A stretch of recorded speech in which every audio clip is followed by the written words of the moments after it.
Learn civil engineering വിത്ത് ജോസി എന്ന ചാനലിലേക്ക് ഏവർക്കും ഒരിക്കൽ കൂടി സ്വാഗതം. ഇന്ന് നമ്മൾ നോക്കുന്നത് എഞ്ചിനീയറിംഗ് മെക്കാനിക്സിലെ പുതിയൊരു ടോപ്പിക്കാണ്, ഫ്രിക്ഷൻ എന്ന ടോപ്പിക്കാണ്. അപ്പോൾ ഈ സ്ക്രീനിൽ കാണിച്ചിരിക്കുന്ന പോലെ ഈ ടോപ്പിക്സിൻ്റെ ഒക്കെ ഡെഫിനിഷൻസും എക്സ്പ്ലനേഷനും ഒക്കെയാണ് ഇന്ന് നമ്മൾ ചെയ്യാനായിട്ട് ഉദ്ദേശിക്കുന്നത്. നമ്മുടെ യൂണിവേഴ്സിറ്റി എക്സാമിന് 5 മാർക്കിനും ഒക്കെ ചോദിക്കുന്ന ഒരു ക്വസ്റ്റ്യൻസ് ആണിത്. അപ്പോൾ നമുക്ക് നമ്മുടെ വീഡിയോയിലേക്ക് പോകാം. ഇന്ന് നമ്മൾ നോക്കുന്നത് ഫ്രിക്ഷൻ എന്നുള്ള ടോപ്പിക്കാണ്. ഈ ഒരു ടോപ്പിക്ക് നമ്മൾ ഫിസിക്സിലൊക്കെ പഠിച്ചിട്ടുണ്ടായിരിക്കും അല്ലേ? നമുക്ക് എന്താണെന്ന് നോക്കാം. നമുക്കൊരു സർഫസ് കൺസിഡർ ചെയ്യാം. താഴെ കാണിച്ചിരിക്കുന്ന ഒരു സർഫസാണ്. ഈ സർഫസിൻ്റെ മുകളിൽ ഒരു ബ്ലോക്ക് റെസ്റ്റ് ചെയ്യുന്നുണ്ട്. ഇതാണ് നമ്മുടെ ബോഡി. ഈ ബോഡിക്ക് ഒരു വെയിറ്റ് കാണും അല്ലേ? ആ വെയിറ്റ് താഴോട്ടായിരിക്കും ആക്ട് ചെയ്യുന്നത്. അതെപ്പോഴും വേർട്ടിക്കൽ ഡയറക്ഷനിലായിരിക്കും. W ആണ് വെയിറ്റ്. ഇങ്ങനെ ഒരു ബോഡി സർഫസിൽ ഇരിക്കുന്നുണ്ടെങ്കിൽ ഉറപ്പായിട്ടും ഇങ്ങനൊരു റിയാക്ഷനും കാണും. ഈ റിയാക്ഷനെ നമുക്ക് RN എന്ന് മാർക്ക് ചെയ്യാം. നമ്മുടെ റിയാക്ഷൻ എപ്പോഴും നമ്മുടെ സർഫസിന് പെർപെൻഡിക്കുലർ ആയിട്ടായിരിക്കും ഇരിക്കുന്നത്.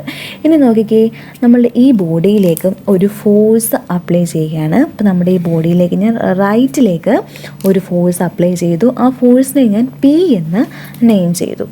അപ്പോൾ എന്തായിരിക്കും സംഭവിക്കുക? ഒബ്വിയസ്ലി എന്ത് സംഭവിക്കും? ഈ ബോഡി റൈറ്റിലേക്ക് മൂവ് ചെയ്യും അല്ലേ? അങ്ങനെ റൈറ്റിലേക്ക് മൂവ് ചെയ്യുന്ന ഈ ബോഡിയിൽ മൂവ്മെൻറ്റിൻ്റെ ഓപ്പോസിറ്റ് ഡയറക്ഷനിൽ ഇതിൻ്റെ ഓപ്പോസിറ്റ് ഡയറക്ഷനിൽ ഒരു ഫോഴ്സ് ക്രിയേറ്റ് ചെയ്യും. ഈ ഫോഴ്സിനെയാണ് ഫ്രിക്ഷണൽ ഫോഴ്സ് എന്ന് പറയുന്നത്. അതായത് നമ്മുടെ ഈ ബോഡിയിലേക്ക് ഇങ്ങനൊരു ഫോഴ്സ് അപ്ലൈ ചെയ്യുന്നു. അങ്ങനെ ഫോഴ്സ് അപ്ലൈ ചെയ്യുമ്പോൾ ഈ ബോഡി റൈറ്റിലേക്ക് പോകാനായിട്ട് ശ്രമിക്കുന്നു. അപ്പോൾ എന്ത് സംഭവിക്കും? ഇതിനെ ഒപ്പോസ് ചെയ്യാൻ വേണ്ടിയിട്ട്, ഇതിൻ്റെ മൂവ്മെൻറ്റിനെ ഒപ്പോസ് ചെയ്യാൻ വേണ്ടിയിട്ട് ഒരു ഫോഴ്സ് ആക്ട് ചെയ്യും. ആ ഫോഴ്സിനെയാണ് ഫ്രിക്ഷണൽ ഫോഴ്സ് എന്ന് പറയുന്നത്. ഈ ഫോഴ്സിൻ്റെ ഡയറക്ഷൻ എങ്ങനെയായിരിക്കും? ബോഡിയുടെ മൂവ്മെൻറ്റിന് ഓപ്പോസിറ്റ് ആയിട്ടായിരിക്കും ഈ ഡയറക്ഷൻ. ഇപ്പം നമ്മുടെ ബോഡി റൈറ്റിലേക്കാണ് മൂവ് ചെയ്യാൻ ശ്രമിക്കുന്നത് അല്ലേ? അപ്പോൾ ഫ്രിക്ഷണൽ ഫോഴ്സിൻ്റെ ഡയറക്ഷൻ എങ്ങോട്ടായിരിക്കും? ലെഫ്റ്റിലേക്കായിരിക്കും. അപ്പോൾ ആ ഫ്രിക്ഷണൽ ഫോഴ്സ് നമുക്ക് ഡിനോട്ട് ചെയ്യാം. ഇനി നമുക്ക് അടുത്തൊരു ടേം പഠിക്കാം, ലിമിറ്റിംഗ് ഫ്രിക്ഷൻ. എന്താണ് ലിമിറ്റിംഗ് ഫ്രിക്ഷൻ? ലിമിറ്റിംഗ് ഫ്രിക്ഷൻ എന്ന് വെച്ച് കഴിഞ്ഞാൽ മാക്സിമം വാല്യൂ ഓഫ് ഫ്രിക്ഷണൽ ഫോഴ്സിനെയാണ് ലിമിറ്റിംഗ് ഫ്രിക്ഷൻ എന്ന് പറയുന്നത്. അതായത് ഈ ബോഡി ജസ്റ്റ് മൂവ് ചെയ്യാൻ വേണ്ടിയിട്ട്, ഈ ബോഡിയൊന്ന് മൂവ് ചെയ്യാൻ വേണ്ടിയിട്ട് ഉള്ള ഫോഴ്സ് 50 ന്യൂട്ടൺ ആണെന്ന് വിചാരിക്കുക. എന്ന് വെച്ചാൽ എന്താണ്? ഈ ബോഡി മൂവ് ചെയ്യണമെങ്കിൽ 50 ന്യൂട്ടൺ ഫോഴ്സ് അപ്ലൈ ചെയ്താൽ മാത്രമേ ഈ ബോഡി മൂവ് ചെയ്യത്തുള്ളൂ എന്ന് വിചാരിക്കുക. അപ്പോൾ ഞാൻ എന്ത് ചെയ്തു? ഫസ്റ്റ് നമ്മുടെ ഈ ബോഡിയിലേക്ക് ഒരു 20 ന്യൂട്ടൺ ഫോഴ്സ് അപ്ലൈ ചെയ്തു നോക്കി. ഈ ബോഡി ഇങ്ങോട്ടൊന്ന് മൂവ് ചെയ്യാനായിട്ട് 20 ന്യൂട്ടൺ ഫോഴ്സ് അപ്ലൈ ചെയ്തു. ഈ ബോഡി മൂവ് ചെയ്യുമോ? ഇല്ല. മിനിമം ആയിട്ട് നമ്മൾ 50 ന്യൂട്ടൺ എങ്കിലും അപ്ലൈ ചെയ്താൽ മാത്രമേ ഈ ബോഡി മൂവ് ചെയ്യത്തുള്ളൂ. അപ്പോൾ 20 ന്യൂട്ടൺ അപ്ലൈ ചെയ്തപ്പോൾ ഈ ബോഡി മൂവ് ചെയ്യത്തില്ല. കാര്യം എന്താണ്? നമ്മളിവിടെ 20 ന്യൂട്ടൺ അപ്ലൈ ചെയ്യുമ്പോൾ ഫ്രിക്ഷണൽ ഫോഴ്സ് ഇവിടെ ആക്ട് ചെയ്യും. ആ ഫ്രിക്ഷണൽ ഫോഴ്സിൻ്റെ വാല്യൂ 20 ആയിരിക്കും. ഇനി നമ്മുടെ ബോഡിയിലേക്ക് ഞാനൊരു 30 ന്യൂട്ടൺ ഫോഴ്സ്, ഇതേ ബോഡിയിലേക്ക് ഞാൻ 30 ന്യൂട്ടൺ ഫോഴ്സ് ഇങ്ങോട്ട് ആക്ട് ചെയ്തു. ഞാൻ 30 ന്യൂട്ടൺ ഫോഴ്സ് അപ്ലൈ ചെയ്തു. പക്ഷേ ഈ ബോഡി മൂവ് ചെയ്യുമോ? ഇല്ല. കാര്യം 50 ന്യൂട്ടൺ ഫോഴ്സ് ഉണ്ടെങ്കിൽ മാത്രമേ മൂവ് ചെയ്യത്തുള്ളൂ. അപ്പോൾ റൈറ്റിലേക്ക് ഞാൻ 30 ന്യൂട്ടൺ ഫോഴ്സ് അപ്ലൈ ചെയ്യുമ്പോൾ ഒബ്വിയസ്ലി എന്ത് സംഭവിക്കും? ലെഫ്റ്റിലേക്ക് ഒരു 30 ന്യൂട്ടൺ ഫ്രിക്ഷണൽ ഫോഴ്സ് ആക്ട് ചെയ്യും. അപ്പോൾ ഇത് ക്യാൻസലായപ്പോൾ നമ്മുടെ ബോഡി മൂവ് ചെയ്യത്തില്ല. അങ്ങനെ ഞാൻ 40 ന്യൂട്ടൺ ഫോഴ്സ് അപ്ലൈ ചെയ്ത് നോക്കി. 40 ന്യൂട്ടൺ അപ്ലൈ ചെയ്യുമ്പോഴും നമ്മുടെ ഫ്രിക്ഷണൽ ഫോഴ്സ് 40 ന്യൂട്ടൺ ആയിട്ട് മാറും. അങ്ങനെ നമുക്ക് ഈ ബോഡിയെ മൂവ് ചെയ്യാൻ പറ്റത്തില്ല. പക്ഷേ അവസാനം ഞാൻ എന്ത് ചെയ്തു? ഞാൻ ഈ ബോഡിയിലേക്ക് 50 ന്യൂട്ടൺ ഫോഴ്സ് അപ്ലൈ ചെയ്തു. അപ്പോൾ ഈ മൂവ്മെൻറ്റിനെ ഒപ്പോസ് ചെയ്യാനായിട്ട് 50 ന്യൂട്ടൺ ഫ്രിക്ഷണൽ ഫോഴ്സ് ഇതിൻ്റെ ഓപ്പോസിറ്റ് ഡയറക്ഷനിൽ ആക്ട് ചെയ്യും. ഇനി ഞാൻ ഈ ബോഡിയിലേക്ക് 50.5 ന്യൂട്ടൺ അപ്ലൈ ചെയ്തെന്ന് വിചാരിക്കുക. ഈ ബോഡി മൂവ് ചെയ്യുമോ ഇല്ലയോ? ഈ ബോഡി മൂവ് ചെയ്യും അല്ലേ? ഓക്കെ, ഈ ഫ്രിക്ഷണൽ ഫോഴ്സിനെ ഓവർകം ചെയ്തിട്ട് നമ്മുടെ ബോഡി റൈറ്റിലേക്ക് മൂവ് ചെയ്യും. അപ്പോൾ ഇതിൻ്റെ അർത്ഥം എന്താണ്?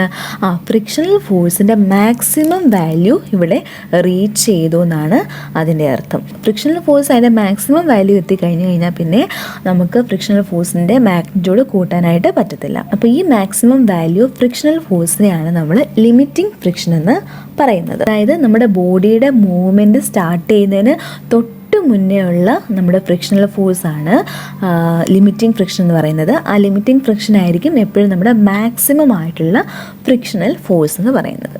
ഫ്രിക്ഷനെ നമ്മൾ മെയിനായിട്ട് രണ്ടായിട്ട് നമുക്ക് ക്ലാസിഫൈ ചെയ്യാം. ഒന്നാമത്തത് സ്റ്റാറ്റിക് ഫ്രിക്ഷൻ, രണ്ടാമത്തത് ഡൈനാമിക് ഫ്രിക്ഷൻ. ഈ പേരിൽ തന്നെ ഉണ്ട് അല്ലേ? സ്റ്റാറ്റിക് എന്ന് വെച്ച് കഴിഞ്ഞാൽ റെസ്റ്റ് കണ്ടീഷൻ ആയിരിക്കും. ഡൈനാമിക് എന്ന് വെച്ച് കഴിഞ്ഞാൽ മൂവ്മെൻ്റ് ഉള്ള ഒരു കേസിനാണ് ഡൈനാമിക് എന്ന് പറയുന്നത്. അപ്പോൾ നമുക്ക് ഫസ്റ്റ് സ്റ്റാറ്റിക് ഫ്രിക്ഷൻ എന്താണെന്ന് നോക്കാം. എന്തായിരിക്കും സ്റ്റാറ്റിക് ഫ്രിക്ഷൻ? സ്റ്റാറ്റിക് ഫ്രിക്ഷൻ എന്ന് വെച്ച് കഴിഞ്ഞാൽ ബോഡി റെസ്റ്റ് കണ്ടീഷനിലായിരിക്കുമ്പോൾ ഉള്ള ഫ്രിക്ഷനെയാണ് നമ്മൾ സ്റ്റാറ്റിക് ഫ്രിക്ഷൻ എന്ന് പറയുന്നത്. അതായത് നമ്മുടെ ബോഡി മൂവ് ചെയ്യുന്നതിന് തൊട്ട് മുന്നേ ഒരു ഫ്രിക്ഷൻ ഉണ്ടാകും അല്ലേ? റെസ്റ്റ് കണ്ടീഷൻ ഇരിക്കുമ്പോൾ ഒരു ഫ്രിക്ഷൻ ഉണ്ടാകും. ആ ഫ്രിക്ഷനെയാണ് നമ്മൾ സ്റ്റാറ്റിക് ഫ്രിക്ഷൻ എന്ന് പറയുന്നത്. അതായത് ഇപ്പോൾ നമ്മുടെ ഈ ബോഡി നമുക്ക് കൺസിഡർ ചെയ്യാം. ഈ ബോഡി മൂവ് ചെയ്യാൻ എത്ര ന്യൂട്ടൺ വേണമെന്നാണ് ഞാൻ പറഞ്ഞത്? 50 ന്യൂട്ടൺ വേണം നമ്മളങ്ങ് അസ്യൂം ചെയ്യുക. അപ്പോൾ 50 ന്യൂട്ടൺ ഫോഴ്സിനെക്കാട്ടിലും കൂടിയൊരു ഫോഴ്സ് ഈ ബോഡിയിൽ അപ്ലൈ ചെയ്യുകയാണെന്നുണ്ടെങ്കിൽ മാത്രമേ ഈ ബോഡി മൂവ് ചെയ്യത്തുള്ളൂ അല്ലേ?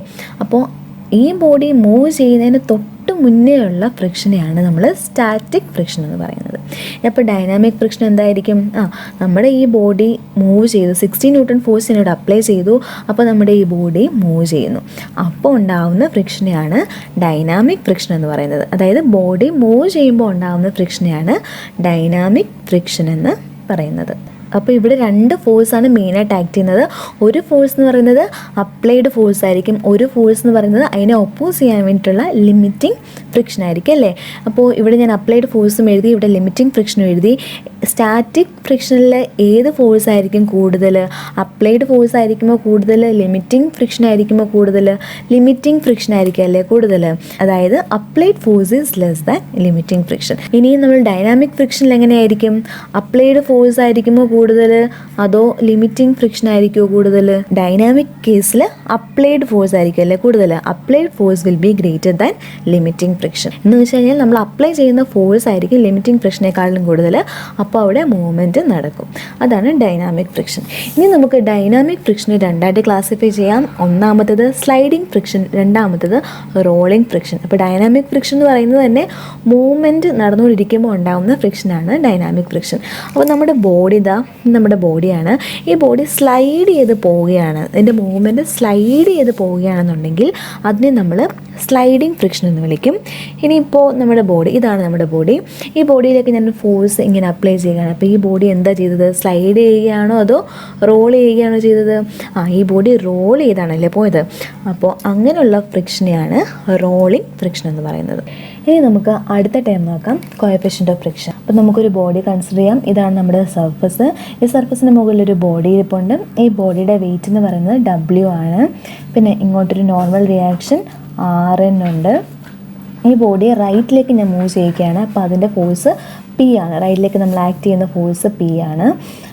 അപ്പോൾ ഈ ബോഡി റൈറ്റിലേക്ക് മൂവ് ചെയ്യുമ്പോൾ ഉറപ്പായിട്ടും ലെഫ്റ്റിലേക്ക് എന്ത് സംഭവിക്കും? ഒരു ഫ്രിക്ഷണൽ ഫോഴ്സ് വരും അല്ലേ? ഇതിനെ ഓപ്പോസ് ചെയ്യാനായിട്ട് ഇങ്ങോട്ടൊരു ഫ്രിക്ഷണൽ ഫോഴ്സ് ഉണ്ടാകും. ആ ഫ്രിക്ഷണൽ ഫോഴ്സാണ് നമുക്കിവിടെ F എന്ന് മാർക്ക് ചെയ്യാം. ഇനിയും എക്സ്പെരിമെൻ്റൽ സ്റ്റഡീസ് പറയുന്നത് നമ്മുടെ ഈ ഫ്രിക്ഷണൽ ഫോഴ്സ് ഇല്ലേ, ഈ frictional force is directly proportional to ഈ നോർമൽ റിയാക്ഷൻ എന്നാണ് പറയുന്നത്. അത് ഈ ഫ്രിക്ഷണൽ ഫോഴ്സും ഈ നോർമൽ റിയാക്ഷനും ഡയറക്ട്ലി പ്രൊപ്പോർഷണൽ ആണെന്നാണ് എക്സ്പെരിമെൻ്റൽ സ്റ്റഡീസ് പറയുന്നത്. അപ്പോൾ നമ്മളിങ്ങനെ ഈ പ്രൊപ്പോർഷണാലിറ്റി സൈൻ വരുവാണ് നമ്മൾ എങ്ങനെയാണ് ചെയ്യുന്നത്? നമ്മൾക്ക് ഇതിനെ മാറ്റാൻ വേണ്ടിയിട്ട്, ഈക്വൽ ടു സൈൻ ആക്കാൻ വേണ്ടിയിട്ട് നമ്മളൊരു കോൺസ്റ്റൻറ്റ് അപ്ലൈ ചെയ്യുക അല്ലേ? ഒരു കോൺസ്റ്റൻറ്റ് ഇൻറ്റു നമ്മുടെ നോർമൽ റിയാക്ഷൻ RN എന്ന് എഴുതും. അപ്പോൾ ഈ കോൺസ്റ്റൻ്റ് ആണ് നമ്മുടെ കോഎഫിഷ്യൻ്റ് ഓഫ് ഫ്രിക്ഷൻ മ്യൂ എന്ന് പറയുന്നത്. Okay, mu into RN. അപ്പം നമുക്ക് നോക്കിക്കേ, നമ്മുടെ ഫ്രിക്ഷണൽ ഫോഴ്സിൻ്റെ ഇക്വേഷൻ നമുക്ക് കിട്ടിയ എന്താണ്? ഫ്രിക്ഷണൽ ഫോഴ്സിൻ്റെ ഇക്വേഷൻ മ്യൂ ഇൻറ്റു RN ആണ്. ഇതിൽ മ്യൂ ആണ് നമ്മുടെ കോഎഫിഷ്യൻ്റ് ഓഫ് ഫ്രിക്ഷൻ എന്ന് പറയുന്നത്. ഇത് നമ്മുടെ കോൺസ്റ്റൻ്റ് ഓഫ് പ്രൊപ്പോർഷണാലിറ്റിയാണ് ഈ മ്യൂ ഇൻറ്റു RN. RN എന്ന് പറയുന്നത് നമ്മുടെ നോർമൽ റിയാക്ഷനാണ്. അപ്പോൾ നമുക്ക് നമ്മുടെ ഫ്രിക്ഷണൽ ഫോഴ്സിൻ്റെ ഇക്വേഷൻ കിട്ടി. അതുപോലെ തന്നെ കോഎഫിഷ്യൻ്റ് ഓഫ് ഫ്രിക്ഷൻ മ്യൂ എന്താണെന്നും മനസ്സിലായി. അപ്പോൾ ഇതിൽ നിന്ന് നമുക്ക് കോഎഫിഷ്യൻ്റ് ഓഫ് ഫ്രിക്ഷൻ മ്യൂവിൻ്റെ ഇക്വേഷൻ നമുക്ക് എഴുതാമല്ലോ. എങ്ങനെ എഴുതാം? Mu is equal to F divided by RN എന്ന് എഴുതാം അല്ലേ? ഈ ഇക്വേഷനിൽ നിന്നും F ഡിവൈഡഡ് ബൈ RN എന്ന് നമുക്ക് എഴുതാം. അപ്പോൾ നമുക്ക് മ്യൂവിൻ്റെ ഇക്വേഷനും കിട്ടി. ഇനി നമുക്ക് അടുത്ത ടൈം നോക്കാം, ആംഗിൾ ഓഫ് ഫ്രിക്ഷൻ ഫൈ എന്താണെന്ന് നോക്കാം. ഇവിടെ നോക്കുകയെ, ഇവിടെ ഒരു ഫോഴ്സ്, ഫ്രിക്ഷണൽ ഫോഴ്സും ഉണ്ട്, അതുപോലെ തന്നെ ഒരു നോർമൽ റിയാക്ഷൻ ഉണ്ട് അല്ലേ? അപ്പോൾ ഈ രണ്ട് ഫോഴ്സിനും കൂടെ ഒരു റിസൾട്ടൻ്റ് ആക്ട് ചെയ്യുന്നുണ്ടായിരിക്കും. ആ റിസൾട്ടൻ്റ് ഇങ്ങനെയായിരിക്കും വരുന്നത്. അത് നമുക്ക് R എന്ന് ഡിനോട്ട് ചെയ്യാം. ഈ റിസൾട്ടൻ്റ് നമ്മുടെ നോർമൽ റിയാക്ഷനുമായിട്ട് ഒരു ആംഗിൾ ക്രിയേറ്റ് ചെയ്യും. ഈ ആംഗിളിനെയാണ് ആംഗിൾ ഓഫ് ഫ്രിക്ഷൻ ഫൈ എന്ന് പറയുന്നത്. അപ്പോൾ എന്താണ് angle of friction phi?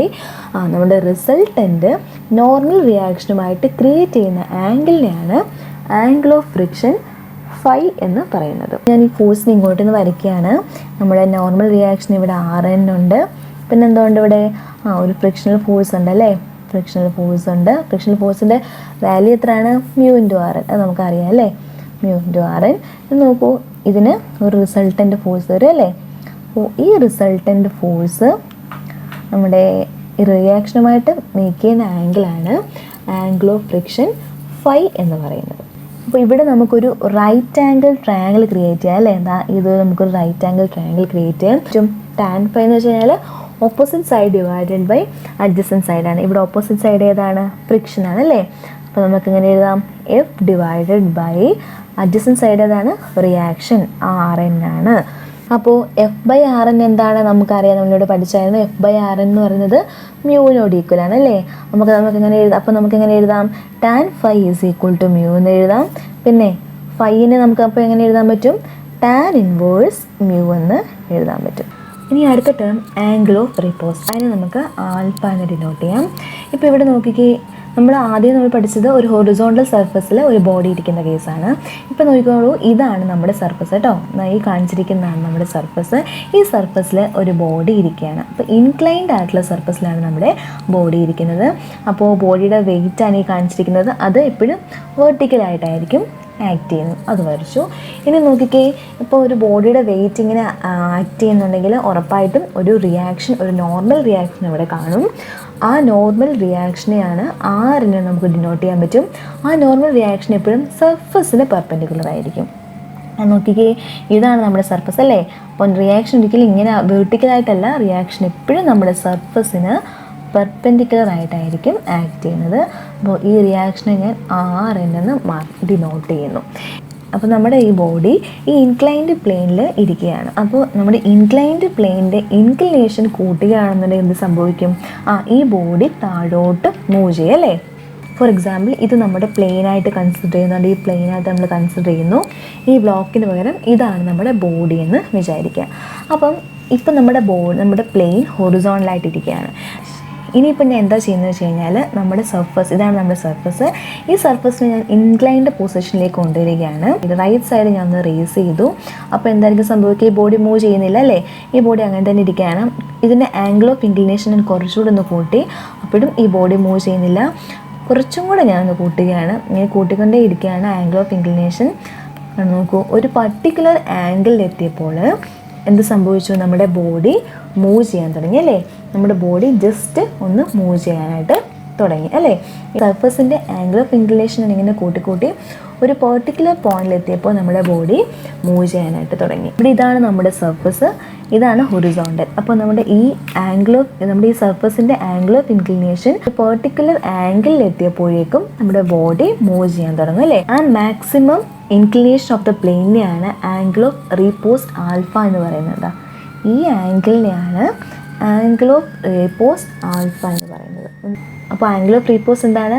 Maximum inclination of the plane on which the body can repose.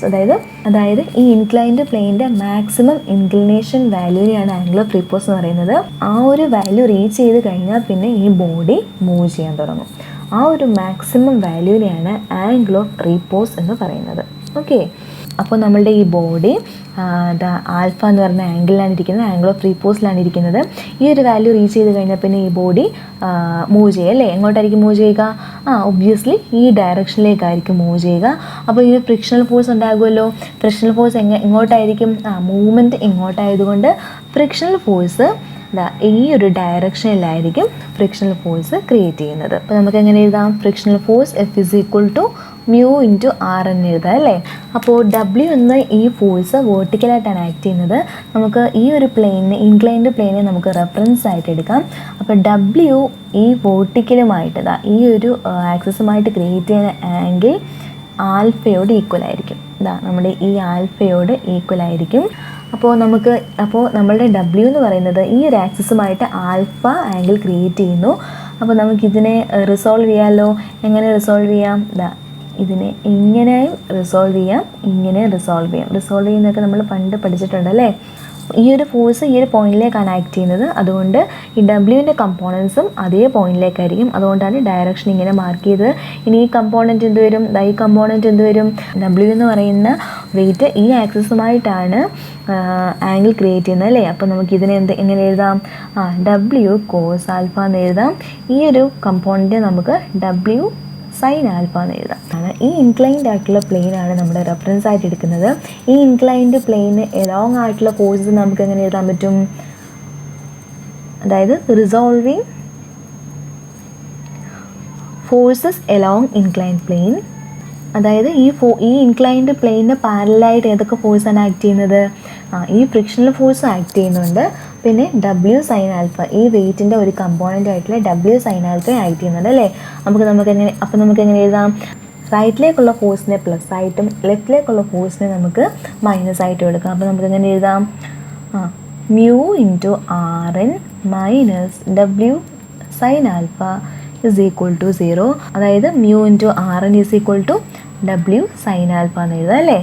അപ്പോൾ ഇത് നമുക്ക് ഇക്വേഷൻ നമ്പർ 1 ആയിട്ട് മാർക്ക് ചെയ്യാം. നമ്മൾ എന്താണ് ചെയ്തത്? ഈ ഇൻക്ലൈൻഡ് പ്ലെയിന് എലോങ് ആയിട്ടുള്ള ഫോഴ്സിനെയാണ് റിസോൾവ് ചെയ്തത്. ഇനി നമുക്ക് ഈ ഇൻക്ലൈൻഡ് പ്ലെയിന് പെർപെൻഡിക്കുലർ ആയിട്ടുള്ള ഫോഴ്സസ് നമുക്ക് റിസോൾവ് ചെയ്യാം. അതായത് resolving forces perpendicular to this inclined plane. ഈ ഇൻക്ലൈൻഡ് പ്ലെയിന് പെർപെൻഡിക്കുലർ ആയിട്ട് ഏതൊക്കെ ഫോഴ്സാണുള്ളത്? ഇവിടെ ആർ എൻ ഉണ്ട്, ഡബ്ല്യുവിൻ്റെ ഡബ്ല്യു കോസ് ആൽഫ എന്ന് പറയുന്ന കമ്പോണൻറ്റും ഉണ്ട്.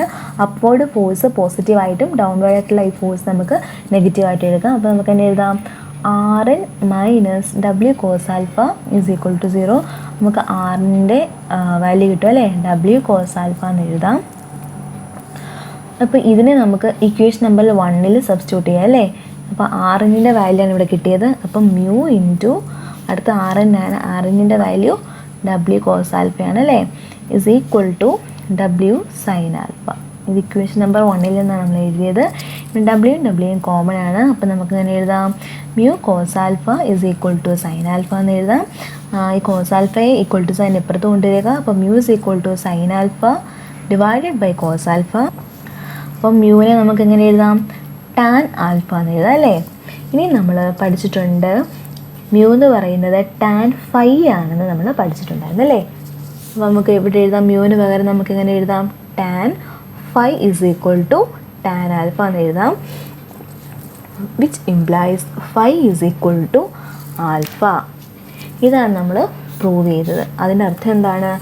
ആംഗിൾ ഓഫ് റീപോസും അതുപോലെ തന്നെ ആംഗിൾ ഓഫ് ഫ്രിക്ഷനും സെയിം ആണെന്നാണ് ഇതിൻ്റെ അർത്ഥം. Okay, phi is equal to alpha. അടുത്തിട്ട് കോൺ ഓഫ് ഫ്രിക്ഷൻ. നമ്മൾ സെയിം ബോഡി തന്നെ കൺസിഡർ ചെയ്യാണ്. ഈ ഒരു സർഫസിലാണ് നമ്മുടെ ബോഡി ഇരിക്കുന്നത്. അതിൻ്റെ വെയിറ്റ് ഡബ്ല്യു ആണ്, ആർ എൻ ആണ് റിയാക്ഷൻ. അപ്പോൾ നമ്മുടെ ഈ ബോഡിയിലേക്ക് ഈ ഒരു ഡയറക്ഷനിൽ ഫോഴ്സ് അപ്ലൈ ചെയ്യുകയാണെങ്കിൽ എന്തായിരിക്കും സംഭവിക്കുക? ബോഡി എങ്ങോട്ട് മൂവ് ചെയ്യും? ഇങ്ങോട്ട് മൂവ് ചെയ്യും അല്ലേ.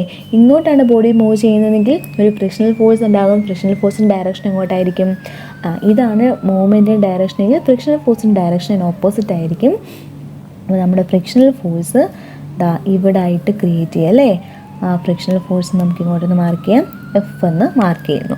അപ്പോൾ ഈ ഫ്രിക്ഷണൽ ഫോഴ്സും ഈ നോർമൽ റിയാക്ഷനും ഒരു റിസൾട്ടൻ്റ് ക്രിയേറ്റ് ചെയ്യും. റിസൾട്ടൻ്റ് ആർ ക്രിയേറ്റ് ചെയ്യും. പിന്നെ ഈ റിസൾട്ടൻ്റ് നമ്മുടെ റിയാക്ഷൻ നോർമൽ റിയാക്ഷൻ ആർ എന്നുമായിട്ട് ക്രിയേറ്റ് ചെയ്യുന്ന ആംഗിൾ എത്രയാണ്?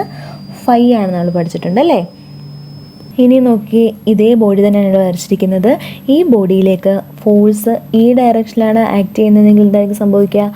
ഈ ബോഡി റൈറ്റിലേക്ക് മൂവ് ചെയ്യും. റൈറ്റിലേക്ക് മൂവ് ചെയ്യുമ്പോൾ ലെഫ്റ്റിലേക്കായിരിക്കും ഒരു ഫ്രിക്ഷണൽ ഫോഴ്സ് ഉണ്ടാകുന്നത്. ഫ്രിക്ഷണൽ ഫോഴ്സിനെ ഇവിടെ മാർക്ക് ചെയ്ത് എഫ് എന്ന് മാർക്ക് ചെയ്തു.